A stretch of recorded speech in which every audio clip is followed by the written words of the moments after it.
This video was made possible by 458 Patreon supporters and by our proud sponsor, Surfshark VPN.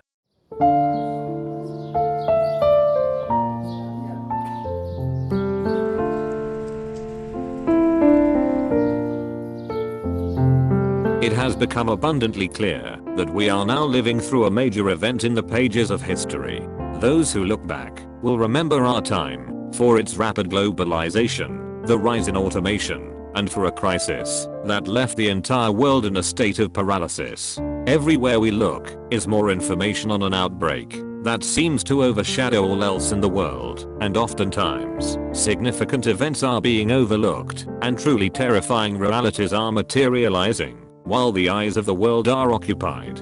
Let's explore the hidden side of this brave new world.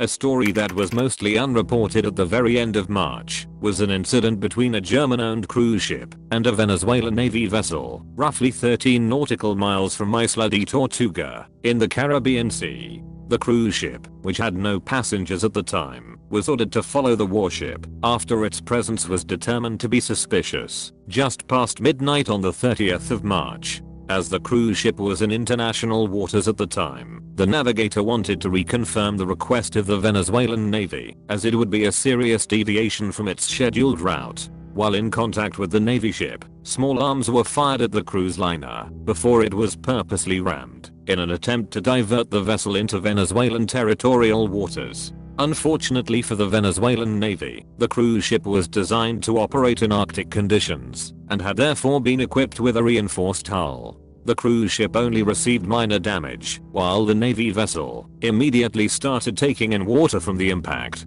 No casualties were suffered from the incident, but the Navy ship was forced to return to land. Imagine fighting an unarmed civilian ship and fucking losing. The Venezuelan president and longtime favorite of the channel, Uncle Roscoe, accused the captain of the cruise ship of terrorism and piracy, which puts him right into the spotlight for the next story. Viewers may remember, at the very end of 2018, Uncle Roscoe was asked to step down as president after widespread accusations of election tampering. After a failed coup by his handsome competitor with the strongest jawline in South America, the United States, along with a multitude of other nations, have refused to acknowledge his presidency, which leads us to just days before the maritime incident occurred. In a highly unusual turn of events, US federal prosecutors have accused the Venezuelan president of participating in a narcotic terrorism conspiracy going back several decades. Uncle Roscoe has been accused of exporting hundreds of tons of illicit substances into the United States, and the State Department has even announced a $15 million reward for information leading to his arrest.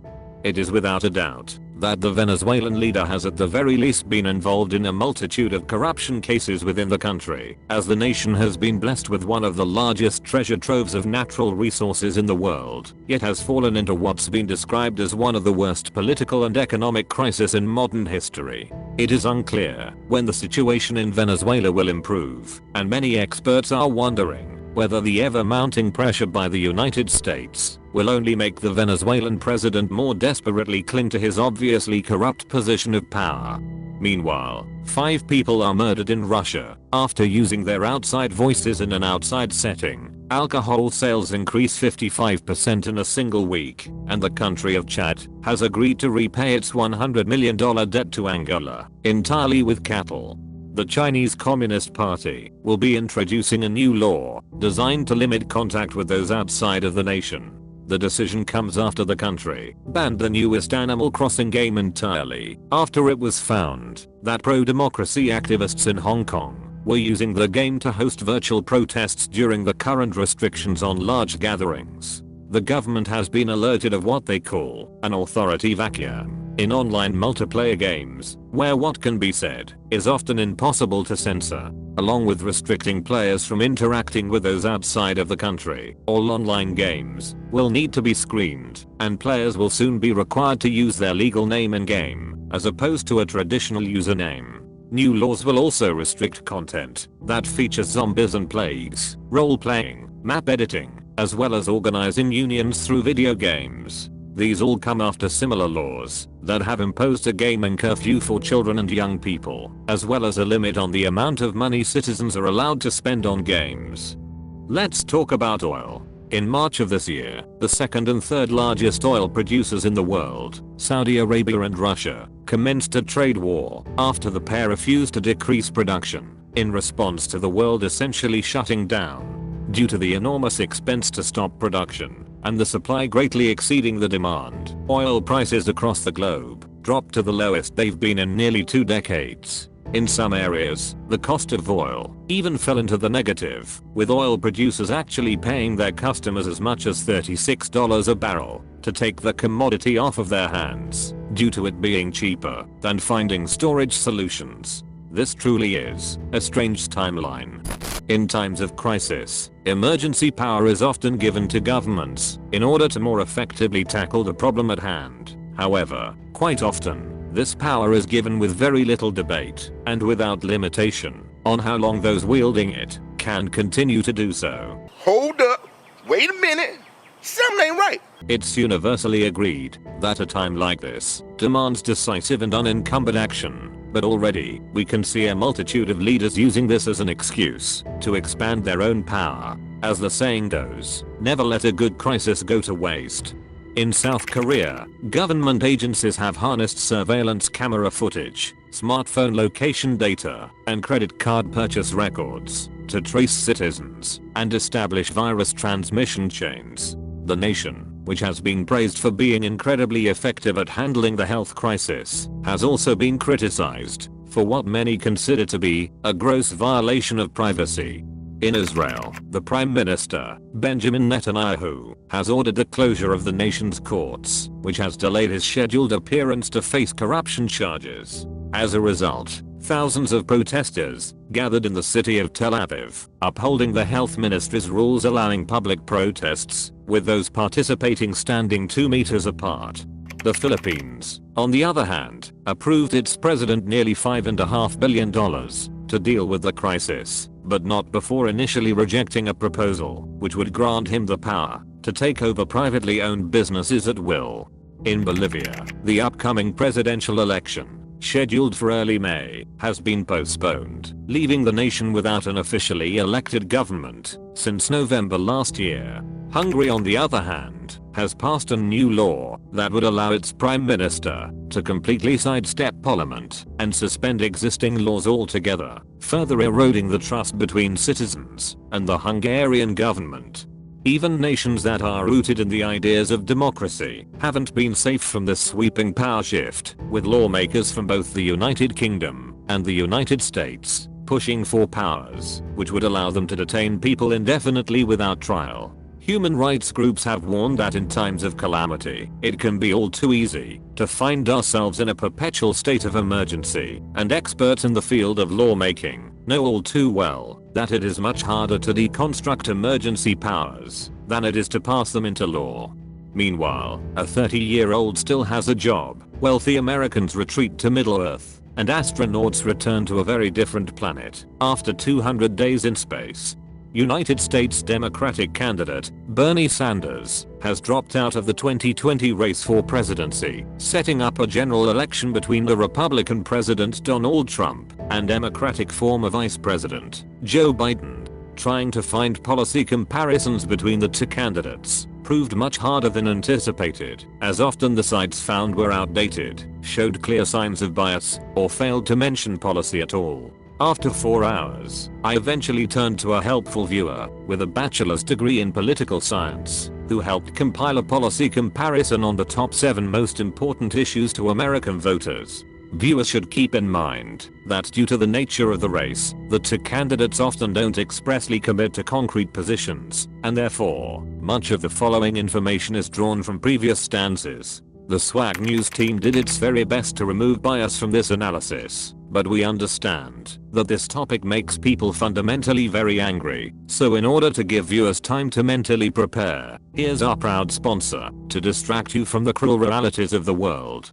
If you own something with a screen short of a Game Boy Color in the current year, then you'll probably know that privacy is quickly becoming a thing of the past. Very luckily, Surfshark VPN will let you stay completely anonymous online by allowing you to appear in any country of your choosing. Retaining any semblance of privacy in this ever-connected world is cool, but watching the critically acclaimed, region-locked, Shark Boy and Lava Girl on Netflix will propel you to more respect among your peers than getting to Prestige 10 on Modern Warfare 2. Most people don't realize that the fucking Cayman Islands get access to more Netflix content than most of Europe, making it a haven for both tax evasion and the quality TV shows that you won't be able to watch without a VPN. Signing up with the code on screen will get you a batshit crazy 83% off and an extra month free of cost.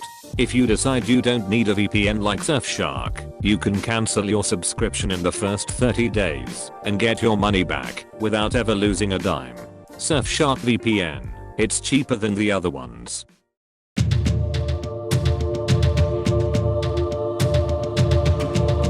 Back to the shit show. In terms of healthcare, Mr. Trump has historically advocated for less government intervention, with early efforts focused on removing the requirements of large companies to provide health insurance and lifting restrictions preventing insurers from charging more for pre-existing conditions. These efforts did not pass into law, but Mr. Trump has maintained ongoing criticism of the Affordable Care Act, which has been in place since before he took office. Biden's policies aren't necessarily adding much new in terms of health care, but is instead focused on expanding the coverage of the current system, with an end goal to provide every citizen with affordable health insurance. Both candidates have advocated for lowering the cost of pharmaceutical drugs, with Mr. Trump pushing for increased transparency and Mr. Biden pushing to directly link prices to typically cheaper rates paid by other nations.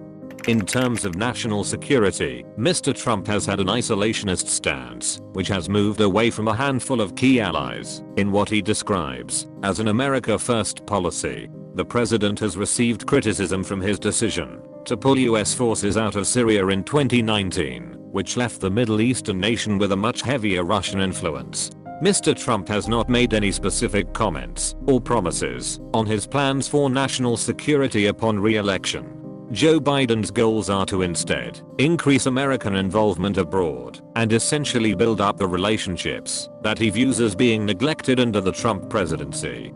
On the topic of gun policy, Mr. Trump has remained an advocate of gun rights and excluding a ban on bump stocks. He has not passed any laws that call for background checks or limitations on gun ownership. The president has not given any indication of his second-term plans upon re-election. Mr. Biden, on the other hand, has been in favor of a national firearms registry, universal background checks, and a voluntary buyback program for assault weapons. In terms of education, Mr. Trump has championed for support of private schools across the country, with tax incentives being granted to individuals who donate to these institutions. He has also been in favor of limiting the amount of money that students are able to borrow for educational loans in an attempt to reduce student debt. In contrast, Mr. Biden has expressed more support for public schools and has suggested that the first 2 years of university in community or technical colleges should be free.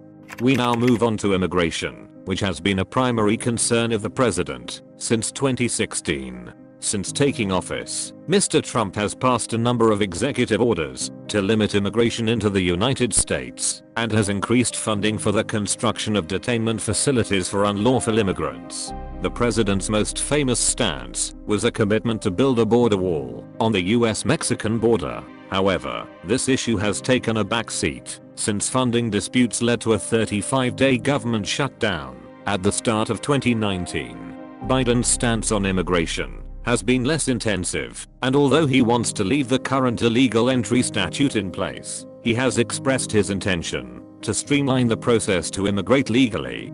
Next up is the economy, which has been at the forefront of the Trump presidency. Since stepping into office in 2017, the United States has enjoyed low unemployment and good GDP growth. However, there is often a disagreement on whether this is down to his own policies or those made under the previous administration. The president has famously scaled back regulations and limitations for a multitude of industries at the obvious cost of oversight and accountability. Biden, on the other hand, has expressed a larger focus on workers themselves, with a proposal to double the minimum wage to $15 an hour and push for higher union participation. The last topic is climate change, which Mr. Trump has historically called a hoax. The president has committed to lifting a multitude of restrictions on offshore oil and gas drilling, financed coal and fossil fuel energy projects, and famously pulled out of the Paris Climate Agreement, which he viewed as unfair to the United States. Joe Biden, conversely, is a firm believer in climate change and has the aim of making the United States achieve net zero emissions within 30 years. Upon election, he plans to tax carbon emissions, end new oil and gas leases for offshore drilling, and increase support for the development of nuclear power. This comparison is of course extremely simplified, and it's impossible to break down such a complex topic in such a limited amount of time. However, to the best of our abilities, these are the current stances on the listed issues.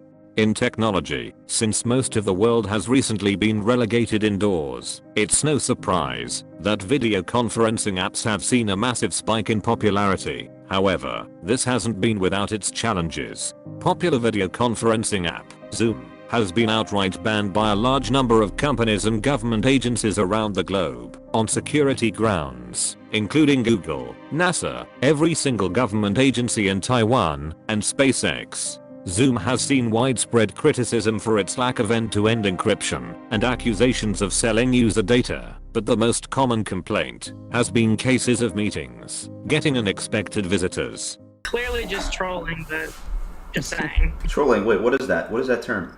Can you explain for the class what that means? Thank you.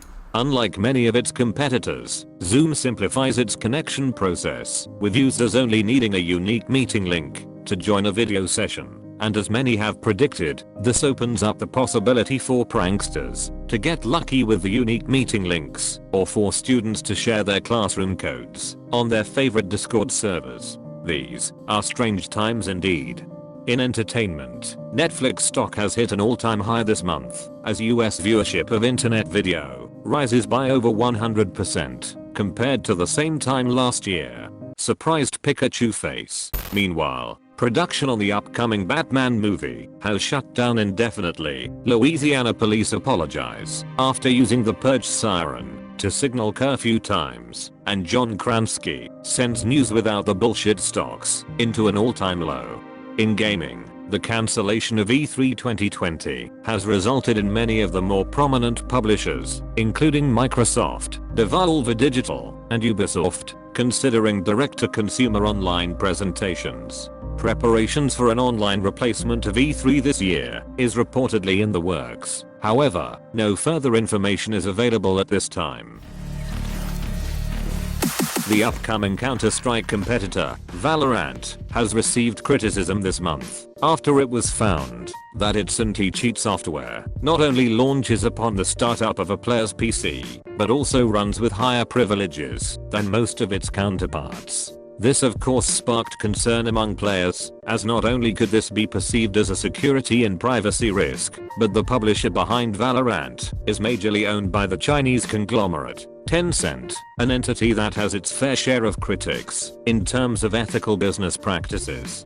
A representative on the Valorant team was quick to assure players that the software, in no way, collects user information, and that the higher permissions are to solely ensure that hackers cannot ruin the experience of the yet-to-be-released game. Riot Games doubled down on the quality of their anti-cheat, as they later announced a reward of $100,000 for anyone who could find vulnerabilities in their system. The developers themselves seem to simply be doing all they can to capture the wildly successful Counter-Strike market, with no expense being spared to ensure the successful launch of what may well be the biggest game in esports this decade. Valorant is still yet to receive an official release date.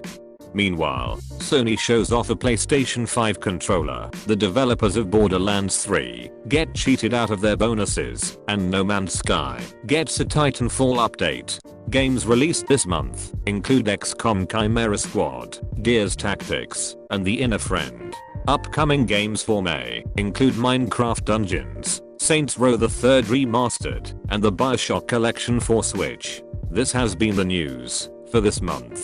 As you can probably tell, this series has been evolving incredibly quickly, as since January, it went from being a one-man show into a small team that is able to support multiple entries with a much higher production value. Recent sponsorship have certainly facilitated this improvement, but this shouldn't detract from the huge amount of support derived from Patreon supporters. A special video for these supporters is currently in the works, but this is unlikely to be released until at least another month. One of our most frequent requests is to include a list of sources used in the description, but unfortunately, the description box is unable to fit multi-page word counts. To those who want the sources used in this video, or any other news video released this year, this can be found in the pinned comment below the video in question.